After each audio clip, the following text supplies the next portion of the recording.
თეატრულუკიანმა დეპუტატებს დროებითი საგამოძიებო კომისიის დასკვნა წარუდგინა. დასკვნაში ბევრ სხვა საკითხთან ერთად საუბარია ნაციონალური მოძრაობის პირობებში ადამიანის უფლებების დარღვევაზე, სისტემურ ძალადობაზე, აგვისტოს ომზე და ომის შემდგომ პერიოდზე. სწორედ ამ დასკვნის საფუძველზე მომზადდება საკონსტიტუციო სარჩელი. რა წერია დასკვნაში, უფრო მეც ნინო არღვლიანი მოგვიყვება.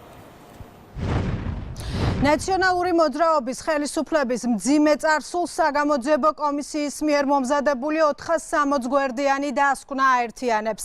ძალადობა, მკვლელობა, არადამიანური მოპყრობა, მედიის მიტაცება, ბიზნესის ტერორი, პირადი ცხოვრების ხელყოფა და აგვისტოს ომი. ეს ის საკითხებია, რასაც კომისია იკვლევდა და რაზეც დღეს ვრცლად ისაუბრა ანგარიშის წარდგენისას თეატრულუკიანმა. საგამოძიებო კომისიის ხელმძღვანელი ამბობს, რომ აგვისტოს ომის დროს ყოფილი ხელისუფლების მაღალჩინო ქვეყნის ტერიტორიული მთლიანობის წინააღმდეგ დანაშაული აქვთ ჩადენილი, მათ მიატოვეს გმირები ომის დროს და ასევე ომის პროცესებს არა საქმის მცოდნე პირები, არამედ პოლიტიკოსები მართავდნენ, რამაც მოიტანა საბოლოოდ შედეგი, რასაც ოკუპირებული დამატებით ტერიტორიების ოკუპაცია მოჰყვა.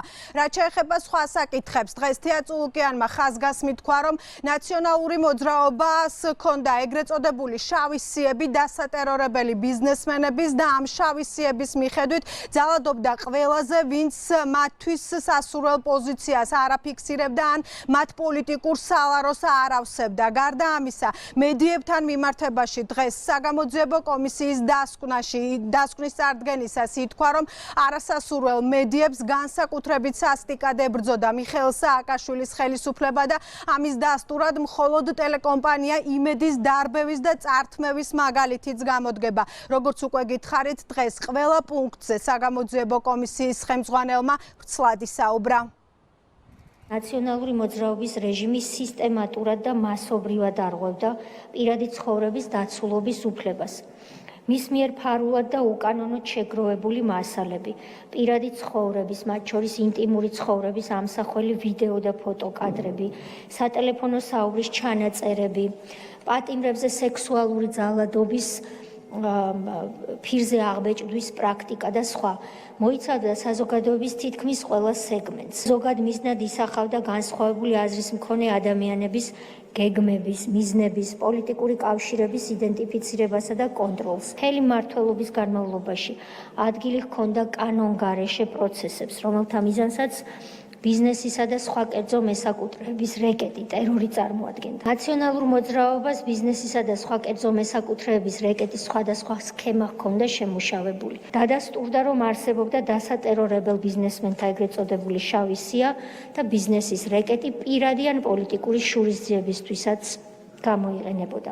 ბიზნესისა და სხვა კერძო პირებისთვის ძალისმიერი ან სხვა უკანონო მეთოდებით წართმეული ქონება ან გამოიყენებოდა პარტიული მიზნებისთვის, ან კიდევ ხმარდებოდა მიხეილ სააკაშვილისა და სხვა ლიდერების, ოჯახების ან მათთან დაკავშირებული პირების კომერციულ მიზნებსა და პირად კეთილდღეობას. შევისწავლეთ აგრარული უნივერსიტეტის საქმეც, სადაც გამოიკვეთა, რომ ნაციონალური მოძრაობის ერთ-ერთი ლიდერი, კაცი, რომელიც ყველაფერს ყიდდა სინდისის გარდა, ბატონი ბენდუქიძე აღმოჩნდა აურაცხელი დიდი ქონების პატრონი, რომელიც თავის დროზე სასოფლო-სამეურნეო უნივერსიტეტს ეკუთვნოდა. ნათლად გამოიკვეთა, რომ ნაციონალური მოძრაობის მიერ ხელშეწყობილ ბიზნესის რეკეტის ერთ-ერთ სქემაში კერძო ბანკი TBC, მისი ხელმძღვანელები მამუკა ხაზარაძე და ბადრი ჯაფარიძე და ბანკის ზოგიერთი სხვა თანამშრომლებიც მონაწილეობდნენ. მედია საშუალებებზე თავდასხმას ჰქონდა როგორც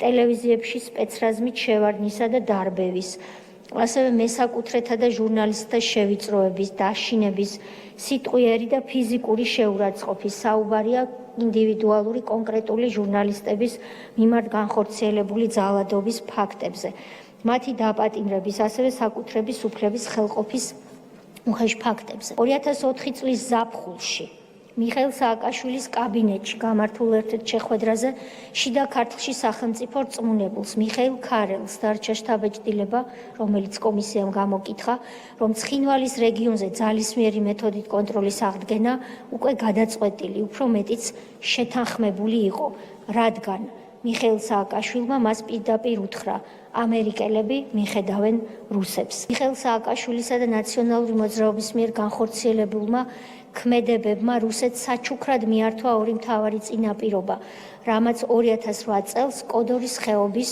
რუსეთის მიერ ოკუპაცია გაადვილა. პოლიტიკური თანამდებობის ორმა კონკრეტულმა პირმა, თავდაცვის მინისტრმა დავით კეზერაშვილმა და შინაგან საქმეთა მინისტრმა ვანო მერაბიშვილმა, რომელთაც არავითარი სამხედრო განათლება და გამოცდილება არ გააჩნდათ, 2008 წლის 6 აგვისტოს მიხეილ სააკაშვილთან შეთანხმებით უარყვეს პროფესიონალი სამხედრო პირების მიერ შემუშავებული სამოქმედო გეგმა, რომელიც არაერთი წლის განმავლობაში ჩატარებულ სამხედრო, ოპერატიულ, დაზვერვით და სხვა სახის მოსამზადებელ სამუშაოებს ეფუძნებოდა. ცალსახად იკვეთება, რომ 2008 წლის აგვისტოში ქართული ჯარი სამხედრო საქმისგან შორს მყოფი პოლიტიკოსების მიერ მართულ ომში აღმოჩნდა, რომლებმაც გარე ძალების დახმარების იმედითა და ქართველი სამხედროების აზრის უგულებელ ყოფით ქალაქ ცხინვალზე შეტევა განახორციელეს და საომარ მოქმედებათა ძირითად მიმართულებად სწორედ ეს დასახლება განსაზღვრეს. საგამოძიებო კომისიამ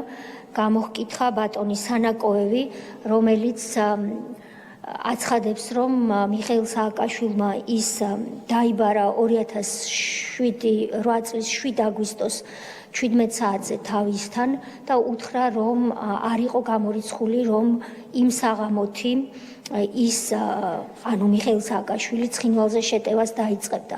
ამაზე სანაკოევმა უპასუხა, რომ ეს იყო ის, რასაც რუსები ელოდნენ.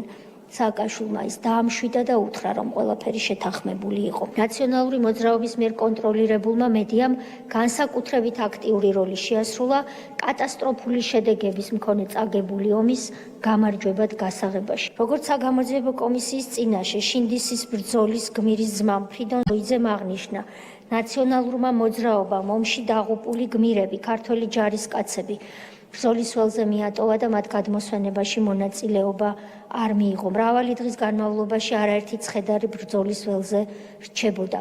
როგორც საყოველთაოდ ცნობილია, ქართველი ჯარისკაცების ცხედრების გადმოსვენება მოხდა სრულიად საქართველოს კათოლიკოს პატრიარქის, მცხეთა თბილისის მთავარეპისკოპოსის, ბიჭვინთისა და ცხუმ-აფხაზეთის მიტროპოლიტი ილია მეორის მიერ, მას შემდეგ რაც ის მეუფეებთან და საქართველოს საპატრიარქოს წარმომადგენლებთან ერთად ოკუპირებული ცხინვალის რეგიონში შევიდა და გარდაცვლილთა ცხედრებს უპატრონა. მოგვიანებით ერთიანი ნაციონალური მოძრაობის დეპუტატებმა გიორგი კანდელაკმა, დავით დარჩიაშვილმა, გიორგი გაბაშვილმა და ჩიორა თაქთაქიშვილმა, ასევე ქრისტიან-დემოკრატიული მოძრაობიდან ჟურნალისტმა გიორგი თარგამაძემ ხმა მისცეს ევროსაბჭოს საპარლამენტო ასამბლეის ნომერ 1633 რეზოლუციას, რითაც 2008 წლის 7 აგვისტოს ღამით ცხინვალის დაბომბვა, ციტირებ რეზოლუციას, ცხინვალის დაბომბვა აღიარეს და საკუთარი ქვეყნის ჯარი ომის შესაძლო დანაშაულის ჩადენაში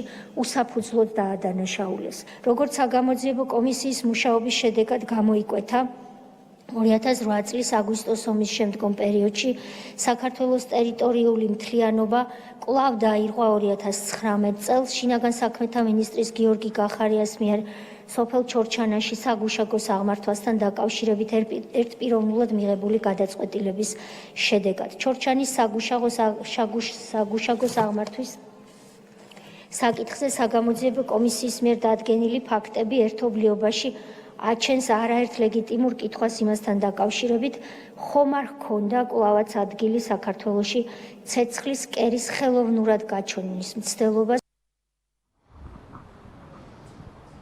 საგამოძიებო კომისიის მიერ მომზადებული საბოლოო დასკვნის წარდგენის შემდეგ მოვისმინეთ პოლიტიკური შეფასებები იმის თაობაზე, თუ რამდენად მნიშვნელოვანია, რომ ამ დასკვნას გაეცნონ არა მხოლოდ საქართველოს მოქალაქეები, არამედ ნაციონალური მოძრაობის მიხეილ სააკაშვილის პარტიის ევროპელი მფარველები.